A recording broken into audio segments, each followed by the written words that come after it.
श्री अख्तरुल ईमान। उसमें भारत की जगह पर हिंदुस्तान का आइन लिखा गया है।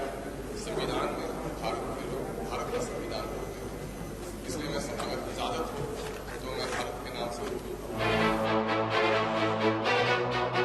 नमस्कार, मैं हूं निवेदिता।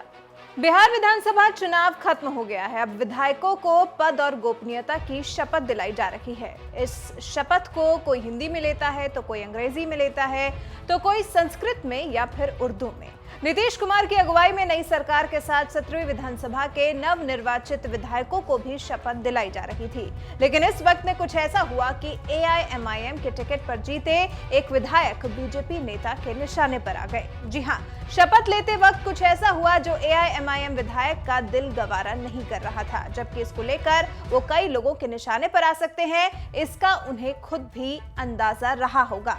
हम बात कर रहे हैं AIMIM के विधायक अख्तरुल ईमान की, जिनका जैसे ही शपथ लेने के लिए नाम पुकारा गया वैसे ही उन्होंने खड़े होकर हिंदुस्तान शब्द पर आपत्ति दर्ज करा दी। अख्तरुल ईमान ने उर्दू में शपथ लेने की इच्छा जाहिर की, लेकिन उर्दू में भारत की जगह हिंदुस्तान शब्द का इस्तेमाल करना होता है, लेकिन इससे अख्तरुल ईमान को आपत्ति थी। उन्हें हिंदुस्तान की जगह भारत शब्द का इस्तेमाल करना था। उन्होंने प्रोटेम स्पीकर से भारत शब्द का इस्तेमाल करने की गुजारिश की तो एक अजीबोगरीब स्थिति पैदा हो गई।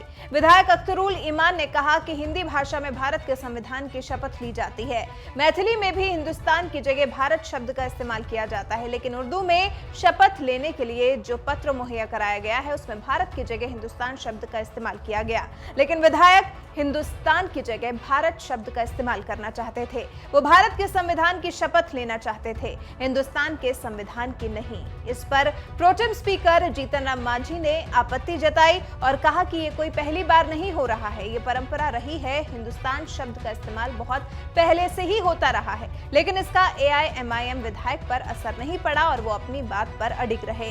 इससे बाकी विधायक भी हैरान रह गए। हालांकि प्रोटेम स्पीकर जीतन राम मांझी को ही झुकना पड़ा और ईमान को भारत बोलकर ही शपथ लेने की इजाजत दी गई। श्री अख्तरुल ईमान। उसमें भारत की जगह पर हिंदुस्तान का आइन लिखा गया है। संविधान में भारत के लोग भारत का संविधान बोलते हैं, इसलिए मैं अगर इजाजत हो तो मैं भारत के नाम से। मैं अख्तरुल ईमान जो कानून साज असम्बली का मुंतखब हुआ हूँ, खुदा के नाम से हल्फ लेता हूँ कि मैं कानून के जरिए कायम करदा भारत के आइन के तई सही अकीदत और खुलूस रखूंगा। मैं भारत की खुदमुख्तारी और एकजुटती कायम रखूंगा और जिस पौधे पर मैं फाइज होने वाला हूँ उसके फराइज ध्यानादाराना तौर पर अंजाम दूंगा।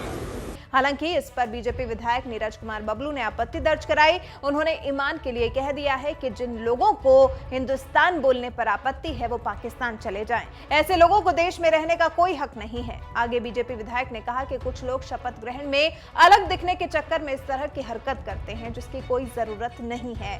बिहार में नीतीश कुमार के नेतृत्व में बनी सरकार के बाद विधानसभा का पहला सत्र सोमवार को शुरू हो गया। सत्र के पहले दिन सभी नवनिर्वाचित विधायकों को शपथ दिलाई गई। कोरोना काल में 5 दिवसीय सत्र में कोविड प्रोटोकॉल का पूरा पालन किया जा रहा है। विधानसभा के प्रोटेम स्पीकर जीतन राम मांझी ने नवनिर्वाचित विधायकों को शपथ दिलाई। जीतन राम मांझी ने कहा कि पहले 2 दिन नवनिर्वाचित विधायकों को शपथ दिलाई जाएगी। 17वीं बिहार विधानसभा सत्र के दौरान सामाजिक दूरी बरतने के लिहाज से सदस्यों को बारी बारी शपथ दिलाई गई। सबसे पहले उप मुख्यमंत्री तारकिशोर यादव, फिर रेणु देवी ने शपथ ली। इसी दौरान AIMIM विधायक अख्तरुल ईमान ने हिंदुस्तान बोलने पर आपत्ति दर्ज कराई। अब आप हमें कमेंट करके बताएं कि आपके हिसाब से क्या विधायक को हिंदुस्तान बोलने में परेशानी होनी चाहिए थी? क्या भारत को हिंदुस्तान बोलने में या फिर हिंदुस्तान को भारत बोलने में किसी भी देशवासी को कोई परेशानी होनी चाहिए? अपनी राय हमें कमेंट कर जरूर बताएं।